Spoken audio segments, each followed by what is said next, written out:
What a trade deadline. Much, much different than last year. I feel better about it. Nothing truly overwhelmed me with, damn, I love this move. But the one I liked the most was getting Clay Holmes. Welcome back to Clark and Addison, Born into the Ivy, Trade Deadline Special Edition. Don't forget to follow us on Facebook at Clark and Addison, Born into the Ivy, or on Twitter at dbutler79 and at Born into the Ivy.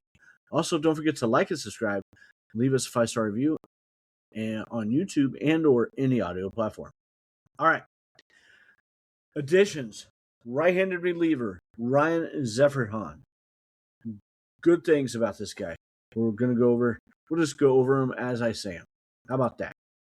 Zeferhan has a current 3.66 ERA, a FIP of 3.77, a 41.7% ground ball rate, 33.5% strikeout rate. However, he does have a 14.3 walk rate. So he's going to walk some batters. And that's not a good thing. We want that to get fixed. But this guy is under control. He's not a free agent until I think it's 2030.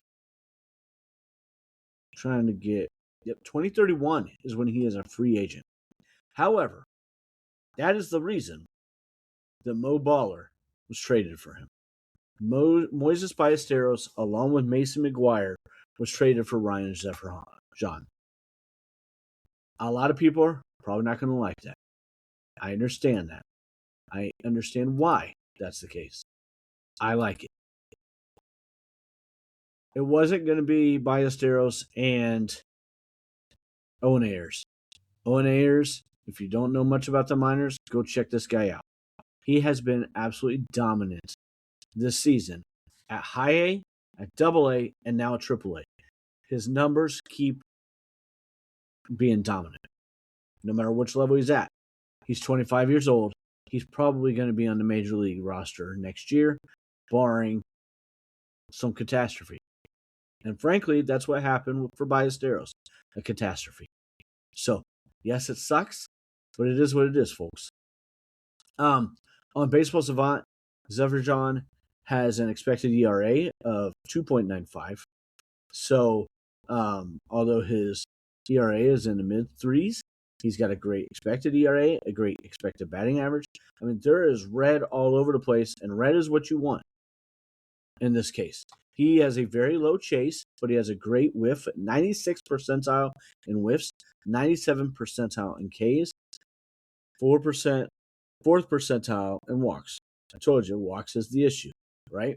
Ground ball is not great, but he keeps the ball in the park consistently. A really, really good arm. Probably not the ultimate back-end arm that I was looking for, but it's a really good one. And with the ones we've got supposedly coming back, it'll be a good thing. He will help bridge the gap to Jacob Webb. I believe until Daniel Palencia comes back, this should now take Jacob Webb out of being a rotating guy. He needs to become the closer until Palencia comes back. That's my thoughts. And that's what I think should happen because I understood the reasoning. He was the only guy that you truly 100% that's currently in the pen. I believe in this guy 100%. There's other guys like Rollison that I trust and I think will be good, or they are good, but it wasn't, hey man, I'm not at all nervous like I wasn't with Webb. I'm not nervous with Webb, and I think that Zeferhan can come in and be that guy again until Palencia comes back, and then I mean, it just extends it all the more and all the better, right? I think Ethan Roberts helps kind of solidify some of that a little bit. Some people are probably going to poo-poo that, but that's my thoughts with it.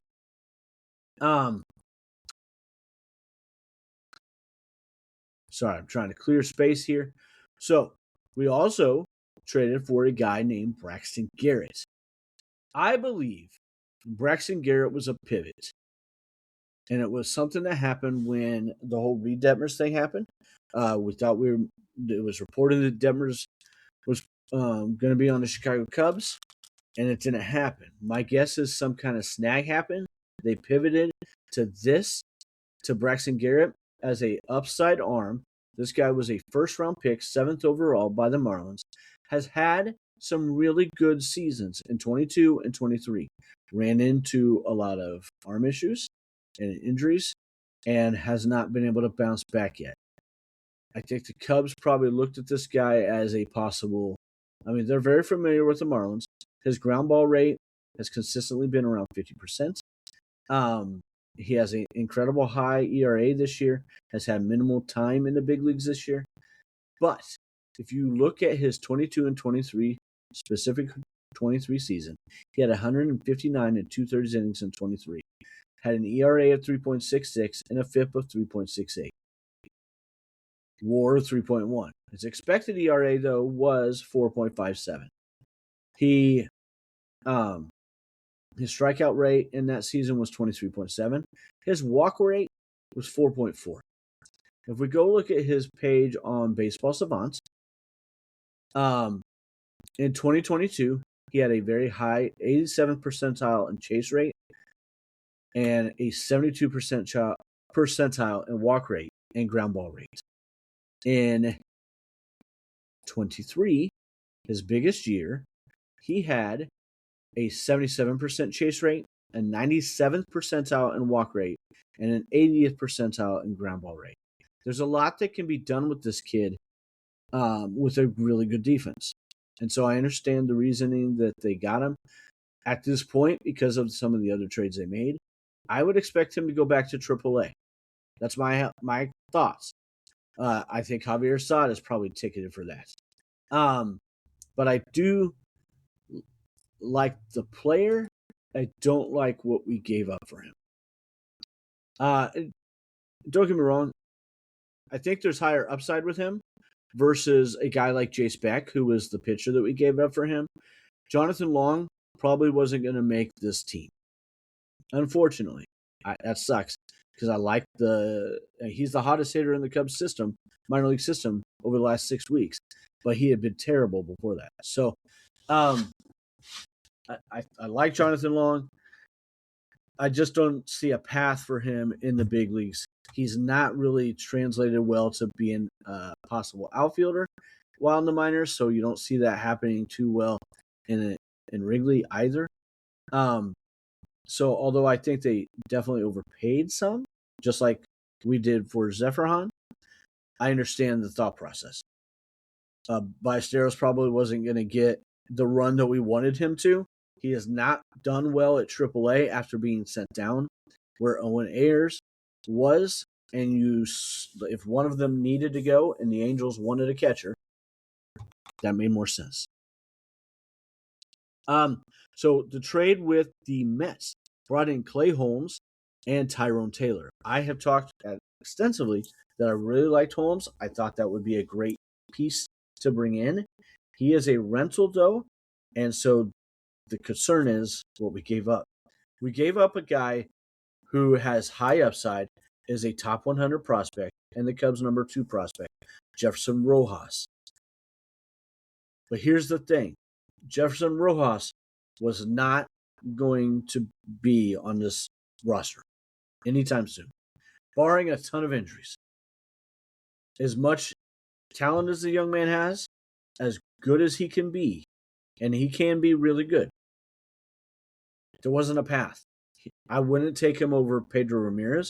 I wouldn't take him over Matt Shaw, and I'd probably take him over Bregman, if I'm being honest.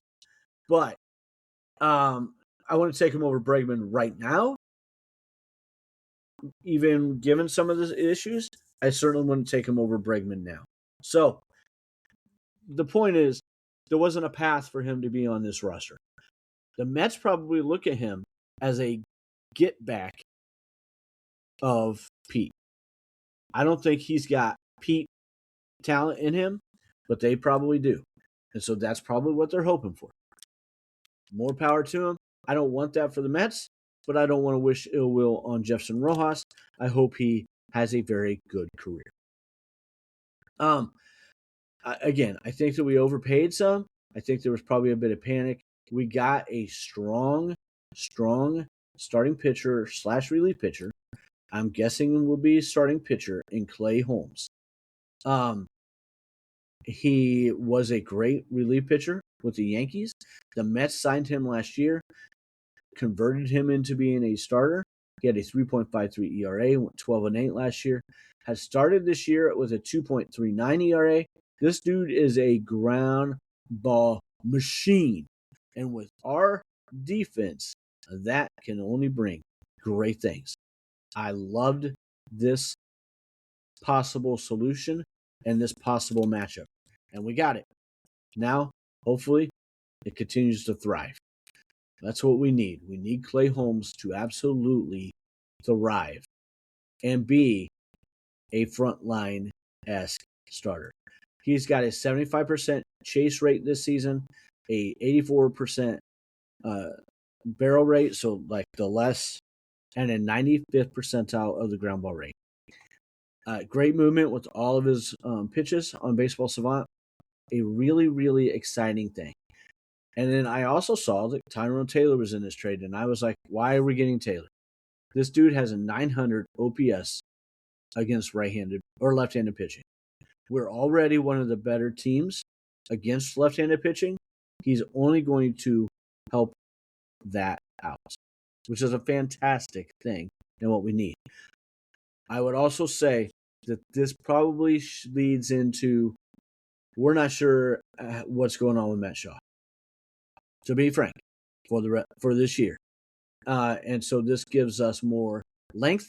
With that, I would expect that Justin Dean will go down after tonight. Or, I mean, Taylor's probably not going to be playing tonight. But after tonight, I would expect that Justin Dean won't be on the roster anymore. And that's okay. That doesn't Tyrone Taylor's definitely an upgrade over him. I mean, most people probably are. But he's not an upgrade defensively over Justin Dean. A good, solid piece to be in a platoon situation. Do not want this guy playing against righties. He sucks against righties. And that leads me to Kevin Gausman. The Cubs traded for Kevin Gausman last night. We talked about that a little bit more for Brett Bateman and Ty Southstein. I'm not going to go over a bunch again about Kevin, but I really, really like that addition as well. So this is where I'm going to review the subtractions. Moises Ballesteros, Mason McGuire, Jonathan Long, Jace Beck, Jefferson Rojas, Cole Mathis, Brett Bateman, and Ty Southstein. I'm also going to highlight some of the guys that we were able to keep in this organization. Most of them are there's a lot of outfielders that I really was excited that we kept. 3 of them. Josiah Hartshorn, who's our number 1 prospect. Ethan Conrad, who I think probably should vault up to number 2 now. Kane Kepley, right-handed pitcher Jackson Wiggins.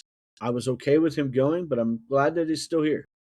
And then Caleb Wing and Dominique Reed. Those 7 prospects that I was really excited are still in the organization, even with the pieces we were able to add. Our starting staff, in my opinion, right now, before Cabrera comes back, should be Matthew Boyd, Clay Holmes, Shota Imanaga, Kevin Gausman, and David Peterson. Out of that would be Colin Ray and Javier Assad. So, I think that you can put Assad at AAA. He's not going to like that. I understand why he wouldn't like that, but it allows us to keep him and Colin Ray in the organization. And then in the pen, you would have Jacob Webb, Zephyrhan, Theobar, Rollison, Thornton, Antoine Kelly, and Colin Ray. Now, if you want to put Assad in there and take out one of those other guys, like Antoine Kelly, I'm not opposed to that. But that's a lot of back and forth for him. And we might want to keep him stretched out, and at least until Cabrera comes back and we figure out what else is going on. I think there's an argument to be made for that. So I think this whole thing was designed to make the pitching staff better. It also made our bench better with the Tyrone Taylor play. Again, initially I was like, why the hell is he coming in this trade? I looked into it more, and it makes more sense. I like the addition of him on the bench and against left-handed pitching. The pitching staff in general is far stronger. Penn is still a little wonky. We need some of these guys to be coming back soon. I'm expecting Milner to be coming back very soon, but I didn't put him on there until I know. I would put him in Kelly's spot. I would put him in Thielbar's spot, to be frank. And I hate saying that, but I mean, reality's reality, and we're going to have some tough decisions that the organization has to make, and that's one of those tough decisions. Milner's far better than Thielbar. We all know this. But do we keep Thielbar and send Assad down? Like, there's merits to both, and I'm not opposed to either way. So, thank you very much for joining me on this special edition for the podcast with the trade deadline. I am really much more excited about what we got this year versus what we did last year. I also think that although we gave up some really good talent, we still kept the core pieces that we really need. We got Ayers still for the catcher spot, and we have those 3 outfield spots. And those are so important because I'm not saying any of them are available right now, but we're losing 2 outfielders after this year. Ian Happ and Seiya Suzuki are both free agents. We don't know what's going to happen. We don't even know if there's going to be a 27 season. I get all that. But those guys aren't going to play in the minors next year either if there's all this other stuff. So, well, actually, I'm not 100% sure how that works. Put that on the back burner. But thank you for listening. Check us out on Facebook at Clark and Addison Born Into the Ivy, and or on Twitter at dbutler79 and at Born Into the Ivy. Thank you for listening. Like and subscribe. Let's go, Cubbies. Take it there, Paisley. Go, Cubs, go! Have a great day.